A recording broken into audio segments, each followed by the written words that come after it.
We're gonna jump into Lightroom and see how I did some of my portrait in studio, from the lighting, the color, and the most complicated that might be not very hard for what I have to show you here, the skin editing. Let's jump directly into the photo. I'm here with GIII. We had a beautiful shooting in studio. We did a bunch of different style and light. Just keep in mind, the most important is what you take in picture with your camera and with your lighting setup. So once you deal with this, you will end up with very nice pictures and a much easier way to edit your pictures.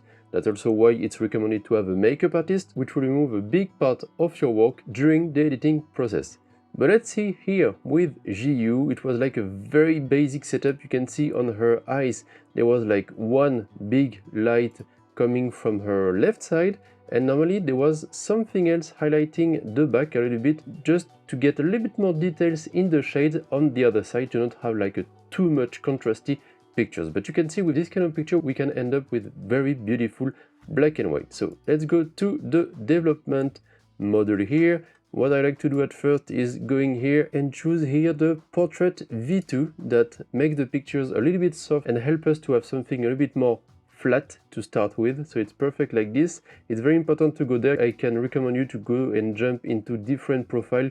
It will guide you, let's say, in the way you are editing your picture. So once we are here, what I like to do is go to the black and white, not specifically to have a black and white picture, but just to see how the contrast will behave on my picture. So I can highlight the white here without burning everything, maybe to lift up the shadows a little bit more, and then going down with the black. Yeah, and maybe the highlight too, to get more details on the skin, because I don't want to burn. You see, if I start to go high with the white here, you can see the whole white part here is going to disappear and you will lose detail. So it's important also to look at the histogram to check how far you can get. So here it's okay, it's a mix between the histogram and your eyes. So once you get this right, it might be alright. The contrast is pretty good like this. Compare the before and after, you have more details here. It's also a good way for me to use the preset I created, preset that one day, I hope soon, I will be able to sell you for you to have an easy process on your pictures. So I like to go to my portraits, just right there. You have soft skin, but we are not going to use this for now. We are just going to use strong eyes, which will automatically create a layer on the eyes and just emphasize the presence of the eyes.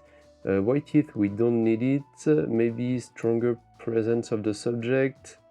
Yeah, it's just adding like different layers. Maybe less, is it? How is it? Maybe a little bit less shadows, just to get more contrast and good details. So yeah, as you can see, it may be a little bit too much here. I just want more details over here. And it looks pretty good already, I think. I will maybe just reduce the clarity just to get something a little bit softer, with like a little bit more like dreaming effect. And also don't hesitate to go to the extreme every time to see where it goes, just to see like if you want something more dreamy like this, or something much more with much more details, to have more details on the skin. But don't overuse it, because it can end up looking very, very bad.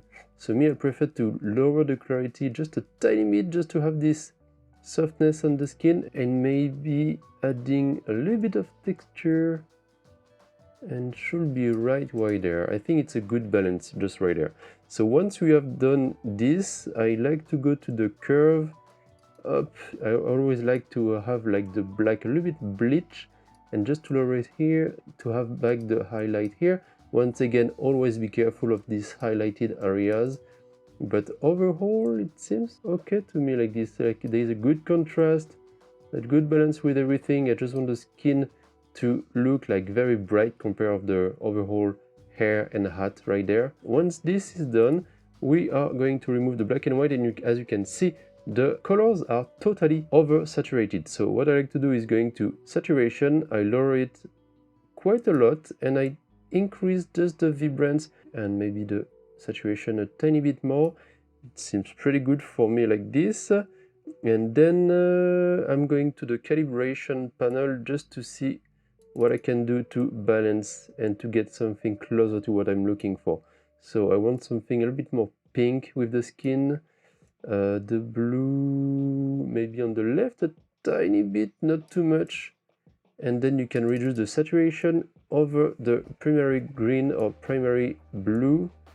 I generally don't touch too much the red because it tends to like makes it look not very natural for the skin. So I only touch the saturation of the red. But it seems okay to me like this, and increasing this to get a bit more skin tone. This is good. As you can see here, it might be a little bit too bright. And we are pretty good like this. I think the color tones is what I was looking for. You can also reduce the saturation and luminance separately to get exactly what you want. For this picture, it seems pretty good.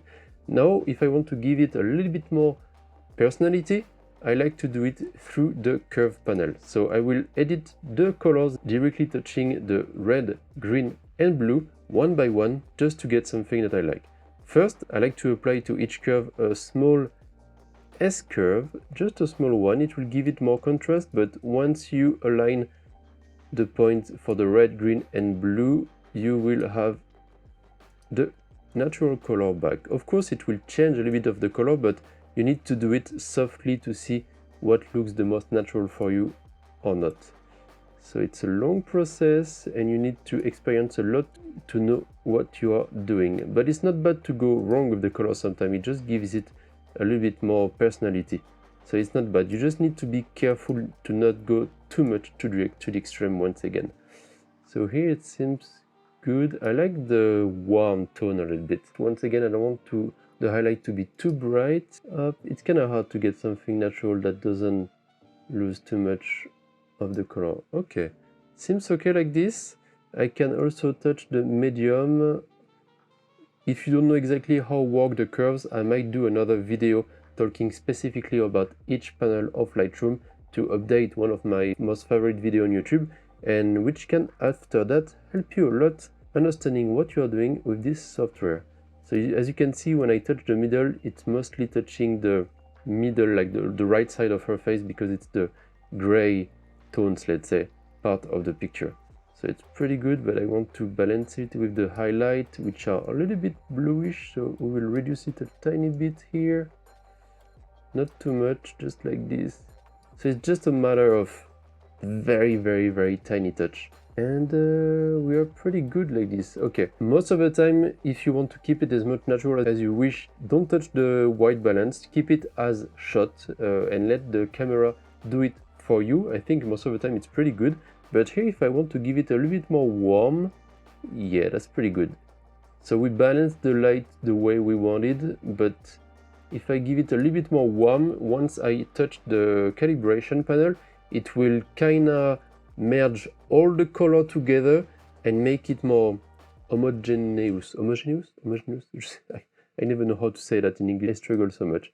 But here so far it looks pretty good. Then once we have this is the last part. I might touch here the color grading just to give it a little bit more specific tone, but you need to be careful with this because once again, if you touch it in the extreme, you might lose the natural aspect of your picture because this will be applied as a layer on top of everything you've done before. So it's very specific to the color grading. The other colors will be applied and merged all together, but the color grading will be applied on top of everything. And you can apply colors in the shadows, in the highlight, or in the mid-tones. So here I can also give it more strength like this, but I prefer not to touch it. Here a little bit more warm color in the highlight. Let's make it, oh, I kind of like it yellowish like this. Yeah, it gives it a cool style, I think. And here with the blue, it's pretty nice with the blue that tends to the purple, I think. I like it like this. And then you can choose the blending to see how it affects your pictures overall and the balance if you want it to be more towards the shadows or towards the highlight. So here the shadows, you can see it's more like blue purplish, and if I go here it tends to be more yellowish the way we applied it on the highlight. So what do I want me is maybe a little bit more warm on the picture, and I like it this way. So when this is done, when you are happy with your picture, when you edited it on Lightroom for the most basic overall aspects, you can jump into Photoshop and we are going to see a nice tool which is called Retouch for Me. And I'm actually in the setup of my girlfriend Gloria Condi, which I thanks, and you can check out her videos on our YouTube channel talking about graphic design. But for now, let's go back to Photoshop. So you convert the document colors properly, and we have the pictures on Photoshop. What I want to do here is mostly to edit the pictures for the skin. What I do on Photoshop is not really about colors and light, because everything is managed on Lightroom. So here I just want to touch the skin. Here is the collaboration part with Retouch For Me, because they released a new update for their dodge and burn panel. First, we are going to run the heal button, which is going to heal the skin and remove all the imperfection that you can have. You always have to be careful when it does it, because sometimes it might remove things that you don't want.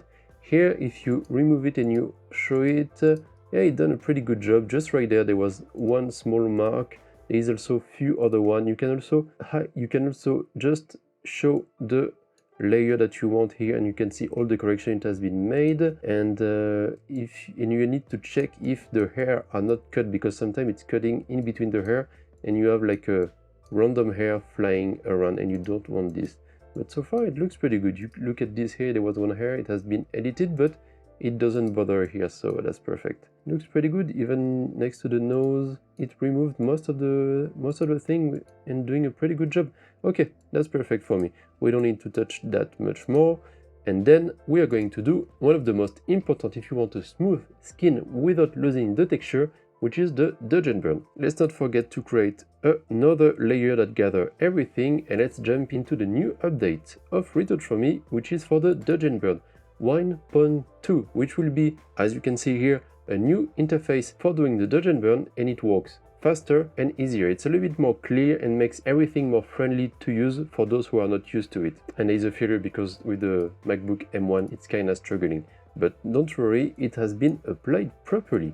As you can see under the eyes, it tried to apply a dodge and burn to everything, to all the skin. You can see it, by the way, just right there. When you keep pushing, it might not look like a lot, just like this, but it makes a big difference. And when you apply the view mask, you can see everything where it has been applied. So it's also removing some of the hair like this, just to apply a very soft and easy filter. And if you want to see it more, you can of course go from 100% to 200%, and then it's definitely a little bit more noticeable, which I think it might be good around 150.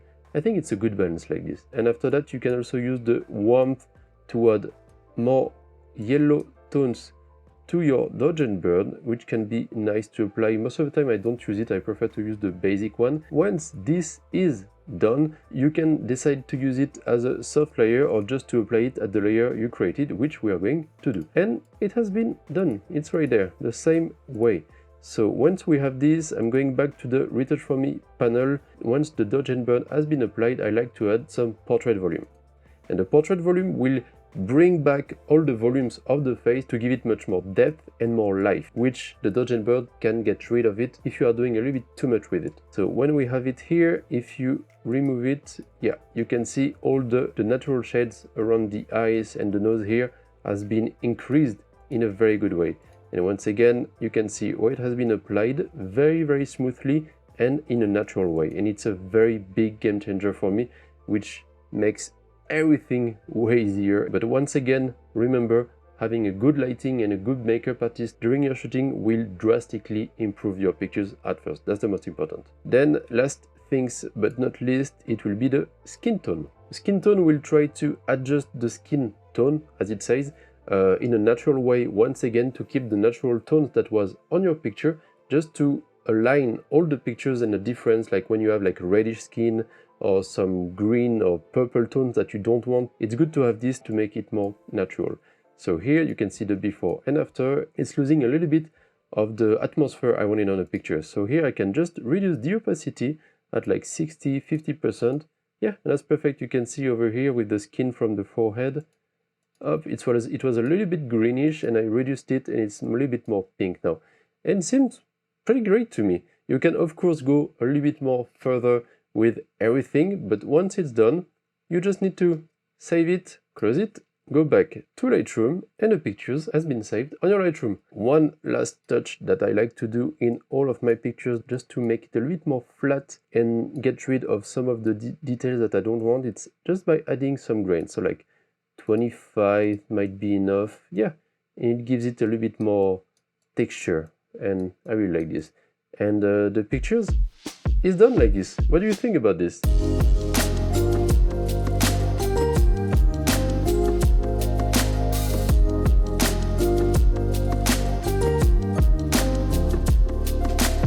It's pretty easy to use, it's very nice. And also the Dodge Bird has been very well updated for black and white pictures, which I will let you try by yourself. You can of course try it and go to the Research For Me website to see what you can get. There's a bunch of plugins, very useful. Now I can't live without it. Everything on my workflow has been faster now, and I can't thank them enough for contacting me. So if you want it, you can use my code MUTIN for the English speakers, 20, which will be written right there, or you can directly use the link into the description to get the plugins that you need, and you will get 20% off. And trust me, trying it is adopting it. Is it what you say in English? We have this expression in French, I'm not sure. Whatever. I hope you like this video. I really need to do one video talking about every panel of Lightroom, so don't forget to subscribe to not miss that, and I'll see you probably next week for another video. That was Antoine. Ciao!